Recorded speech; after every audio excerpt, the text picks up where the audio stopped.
Alrighty, welcome back everyone. We just talked about all the top 25 teams, how they fared this past weekend. Oregon obviously making a big time statement, stating their claim as the number one team in the country, at least for the time being. But let's get to a couple other games that we hadn't had a chance to get to in the first parts of the show, and I want to start with a couple of games that happened on Friday. And this is a very interesting one between Louisville and Boston College because Louisville was out of this game. It looked like Boston College was going to totally boat race them. We're going to run away from this one 20-0 up, I believe, early on in the second half, or 27-10 early on in the second half. But a remarkable performance from Louisville to find their way back in this game.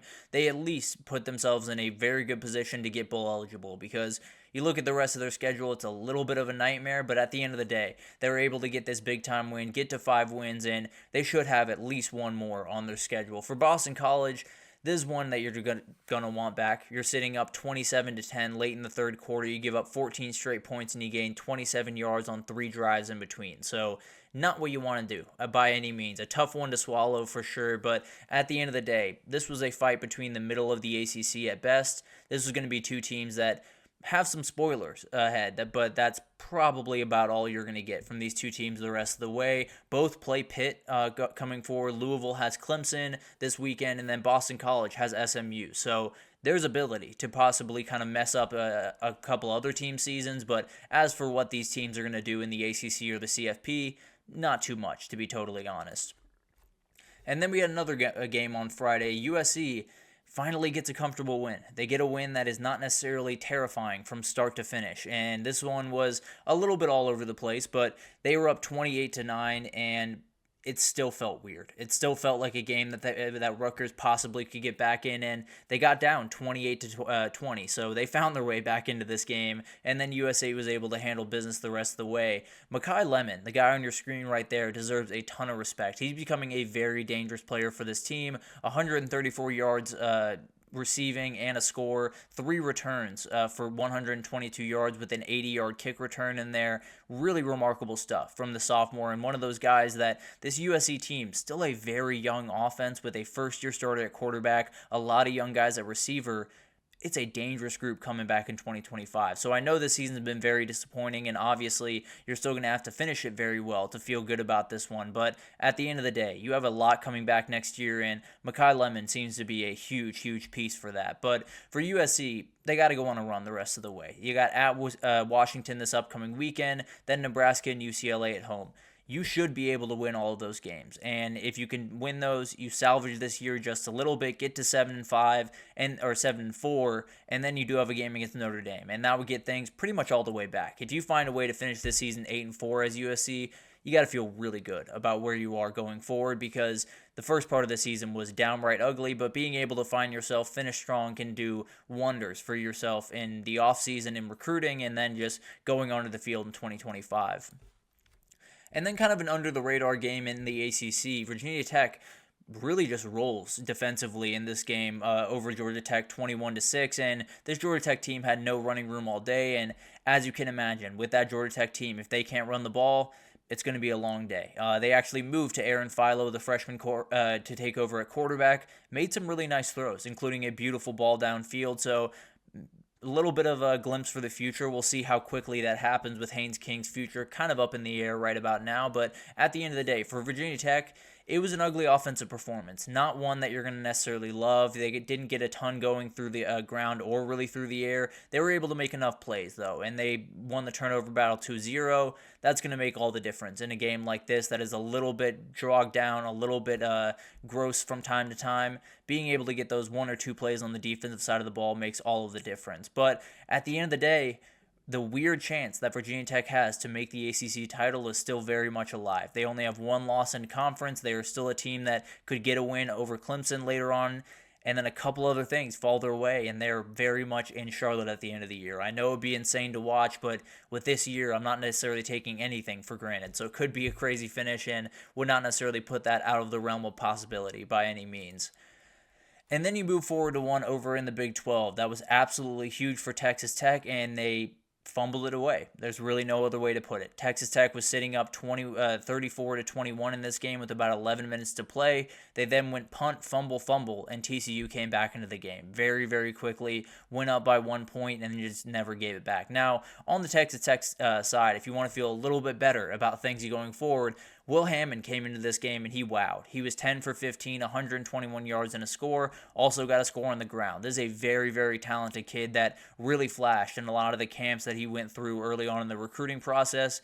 If he's your guy going into 2025, you got to feel pretty good if you're a Texas Tech fan. He's a very, very talented player. And frankly, now that you're kind of out of the Big 12 title race, I'd probably play him the rest of the way, but definitely something to watch around there. We'll see what happens, but a huge miss for Texas Tech, one that could have kept you in the Big 12 race, could have kept you right around where Colorado is and right around where Iowa State is, and a lot of these teams weren't given a shot. But at the end of the day, the next 2 weeks, you got Iowa State and Colorado.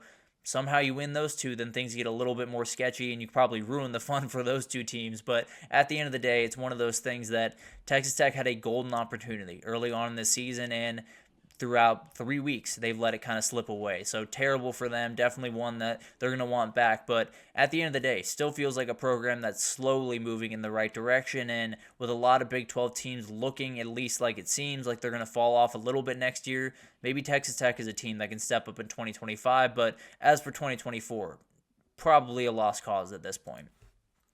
Then we had Auburn, Kentucky, and this was a very, very interesting game because Kentucky scored 10 points in the first 7 minutes of the game. And then they didn't score. They didn't get over 30 yards on a drive until the final drive of the game, and that came up empty. So they got nothing. It's pretty much the long and short of that. And Auburn badly needed this win. If they were going to get to a bowl game, this was a win that they very, very much needed. Now, it's still probably out of reach. With A&M and Bama still on that schedule, only 2 losses would knock you out.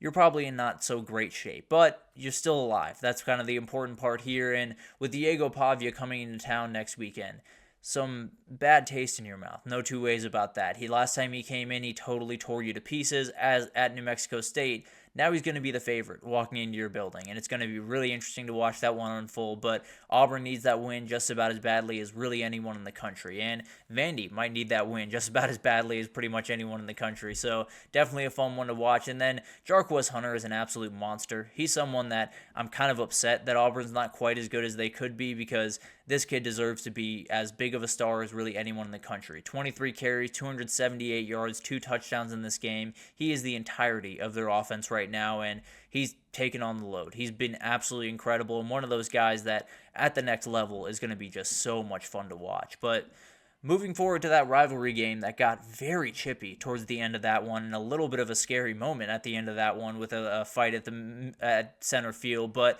at the end of the day, Michigan gets away with a win in a rivalry game, a huge one for them, and they got a clean quarterback play, which is very few and far between for Michigan the last little bit. But Davis Warren, 123 yards, a touchdown, 13 for 19 passing. Donovan Edwards even threw a touchdown pass. Frankly, I think Donovan Edwards might be the best thrower of the football on that team, but that's totally beside the point. I don't think they're going to put him at quarterback, but both touchdowns did go to Colston Loveland. That's probably just going to be the way that they go about business, passing the ball going forward. It's find number 18, throw the ball in that direction. That's pretty much the game plan going forward for them. Michigan State did a good job of slowing down the run game, which was something that they very badly had to do to win this game. But at the end of the day, Michigan made enough plays. Now Michigan heads into a stretch with Oregon, Indiana, and Ohio State in the next 4 games. Bowl games are fine, but if you don't get to a bowl game, then you're in a really, really tough spot for Michigan. And frankly, you very well could if you just stumble one time throughout the next little bit, because those other 3 teams look like they're guaranteed wins. I don't want to say that, but I'm going to say it. For Washington State, this is kind of an interesting story because early on in the season, we were talking about Washington State. They were undefeated. They had gotten the Apple Cup win. They were doing incredible things. And then things kind of fell off the tracks. They got that one loss. They were kind of reeling for a little bit. They're still 7-1 and still have put themselves in a position where a couple of things need to go their way, but they're still very much in the hunt for the CFP. I think John Mateer is as good a quarterback as there is around the country. He had 19 for 27, 257 through the air, 2 touchdowns, 2 more scores on the ground. The dude is an absolute beast, and whenever you get a chance to watch him, definitely take it. He's so much fun to watch, and one of those players that you very well could see for quite some time around the college football world, because he's an absolute monster. And then I think for Washington State to make it, if we're talking about the crazy CFP scenario, Army needs to lose to Notre Dame, no doubt about that. And then you need something else to happen in the Tulane. You probably need one more loss for Tulane in the American. You need another Boise State loss. If all those things happen, you definitely could be in the hunt. Now, a lot of things do need to happen, and it's going to be a very, very uphill battle, but definitely still in the cards for Washington State, and we'll see if they're just a team of destiny at the end of the day. And then finally, we got to talk about this one. What a performance from Colorado, and they're no longer just a fun story with Dion at the head of it. They're a real football team. They are dominating people start to finish. They're playing really, really good on the defensive side of the ball. It is no longer Shedeur Sanders and Travis Hunter just being really good and everyone around them being subpar. The people around him are playing really good football too. Travis Hunter played all but 3 snaps, has a career-high 153 yards receiving, had 4 pass breakups, 2 scores through the air. The dude's remarkable. I can't stress enough how little I have seen of a person that can do what he can do. It's absolutely remarkable. I have never seen someone be able to play all but 3 snaps, put up a career high in receiving yards, and break up 4 passes. It should not be possible. He is very much back in the Heisman conversation, and it's him and Ashton Jeanty and everyone else as far as I'm concerned. We can talk about Cam Ward. We can talk about a lot of the quarterbacks that are coming up right now. Those are the 2 guys, and they, no doubt in my mind. I'll put it that way. But for Colorado, you get a bye when you probably need it, with a lot of really interesting games coming up, because you go to Texas Tech right after the bye. One of those games that you shouldn't lose, you should be favored in, but definitely sketchy. You have Utah at home, another physical team that maybe they can cause a little bit more problems than Cincinnati did up front. At Kansas is a team that hasn't played that great of football, is very dangerous with Jalen Daniels under center. And then Oklahoma State to finish. If they find that run game, then things could get a little bit sketchy. So Colorado's still got plenty ahead of them, and it's going to be a very, very long month for them as they deal with all of the craziness around that program.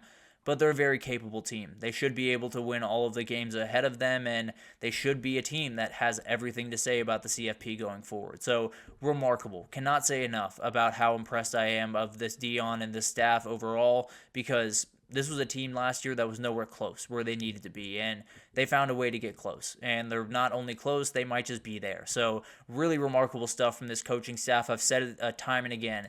If you're voting on Coach of the Year and you're not writing Kurt Cignetti or Deion Sanders on that paper, you're doing something wrong, because those are the 2 most impressive things that I've seen all year, and there's plenty of impressive coaching jobs, including Mike Elko, like we talked about earlier, but as of right now, those 2 guys have totally separated in my mind, and it'll be incredible to watch them the rest of the season, including Deion, with so much going right for that program that a lot of people would love for not a lot of things to go right. I'm kind of loving seeing everything go right for them. It's been so much fun to watch, but that'll do it for this very lengthy episode of GSMC College Football Podcast, brought to you by the GSMC Sports Network. Your support means a lot to us, so please remember to subscribe to the show, leave a positive review. It does make a huge difference for us. Also, follow us on Facebook, Twitter, TikTok, Instagram, all of the social pages for all the content and updates you could possibly need. We have great people covering everything you could possibly want in the world of sports. So come on over to GSMC and we have you totally covered. But thank you once again for listening for quite some time, and I will see you guys tomorrow.